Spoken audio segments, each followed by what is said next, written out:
Jokowi bikin Sandiaga naik pitam lalai tangani corona. Anda bukannya siapkan tenaga medis, malah influencer. Sandiaga Uno akhirnya bersuara tentang wabah virus corona yang saat ini mencemaskan Indonesia. Melalui sebuah tayangan video, mantan Wakil Gubernur DKI Jakarta ini menguraikan pandangannya. Sandiaga menyinggung soal solidaritas. Satu kata yang menurut Sandiaga sebagai mantra sakti yang membuat bangsa ini tegak berdiri. Solidaritas, inilah mantra sakti yang membuat republik ini tegak berdiri.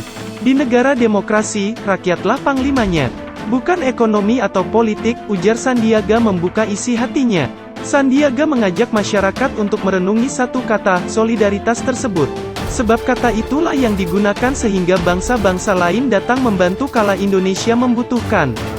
Kita merasakan pada era Presiden Yudhoyono, ketika negara lain tanpa ragu-ragu membantu kita mengatasi bencana gempa dan tsunami Aceh 2004, disusul dengan bencana-bencana lain di tahun berikutnya, ujar Sandi.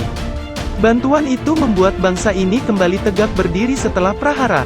Bukan karena kita kuat, tetapi karena solidaritas internasional.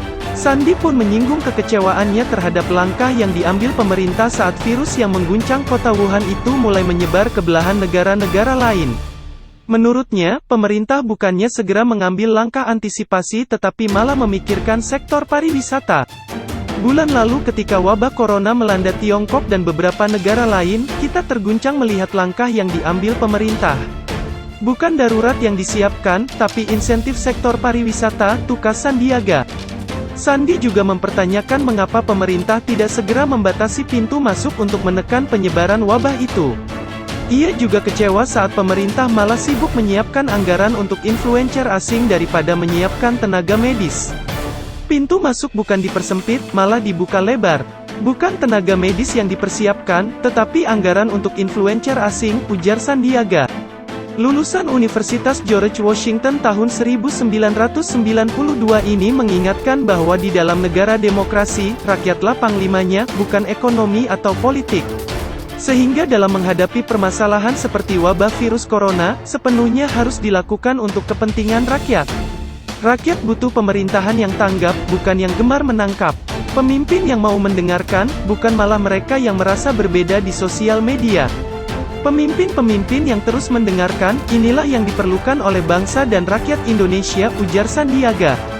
Sandiaga meyakini, Presiden Jokowi memiliki kapasitas dalam menghadapi masalah besar yang saat ini melanda Indonesia. Sehingga ia mewakili seluruh rakyat Indonesia berharap orang nomor satu itu muncul sebagai panglima tertinggi, mengerahkan segenap sumber daya bangsa. Kita berharap beliau muncul sebagai panglima tertinggi untuk berperang menghadapi corona. Tampil terdepan menggalang solidaritas, lebih erat dengan bangsa lain di dunia, harap Sandiaga Uno. Tayangan video itu pun diunggah di akun Instagramnya @sandiun.